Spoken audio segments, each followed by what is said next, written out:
আজকে রাতে ঢাকা বাড্ডায় প্রচুর গোলাগুলি হয়েছে, কিন্তু এই গোলাগুলির কারণ কি জানেন? একটু ভিডিওটা দেখে নিন প্লিজ।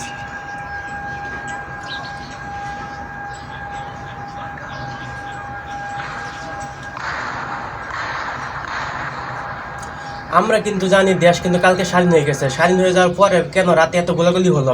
আসলে কারণ কি জানেন?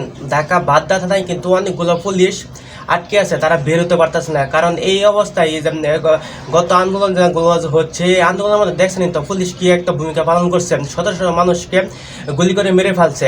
তা পুলিশের তো একটা জানের একটা ভয় আছে, বুঝতে পারছেন? আর ঢাকা বাড্ডা থানায় কিন্তু অনেকগুলো পুলিশ আটকে পড়ছে, তারা কিন্তু এই থানা থেকে বের হতে পারতেছে না। আর চারদিকে মানুষ ছিল তো সেই জন্য, তাই তারা তাদের নিরাপত্তা স্থানে যাওয়ার জন্য তারা এই যে রাত্রিবেলায় বের হয়েছে এবং সেখানে ফাঁকা গুলি ছাড়ছে। এবং ফাঁকা গুলি যখন ছাড়ছে তখন কিন্তু ওইখানে অনেকগুলো মানুষ আহত হয়েছে এবং নিহত মনে হয়তো হয়েছে। কারণ যমুনা টেলিভিশন যেমনি বললো, আপনারা যমুনা টেলিভিশনটা দেখেন, এখানে অনেকে বলতেছে যে আজকে রাতে নাকি ইন্ডিয়ান সেনাবাহিনী এবং পুলিশ আসছে, তারা নাকি আক্রমণ করতেছে। আসলে এটা একটা ভুয়া নিউজ। এইসব ভুয়া নিউজে কেউ বিভ্রান্ত হবেন না। আপনারা যদি চাইলে যমুনা টেলিভিশন থেকে ভিডিওটা দেখে আসতে পারেন, কারণ ওইখানে আপনার পুলিশগুলো আটকে যাওয়ার কারণে তারা বের হতে পারছিল না এবং তারা নিরাপত্তা স্থানে যাওয়ার জন্য তারা এরকম ফাঁকা গুলি চালছিল শেষ রাতে। তাই অনেক মানুষ গুজবে কান দিতেছে। প্লিজ আপনারা কেউ গুজবে কান দিবেন না, আসলে সত্যি জানেন।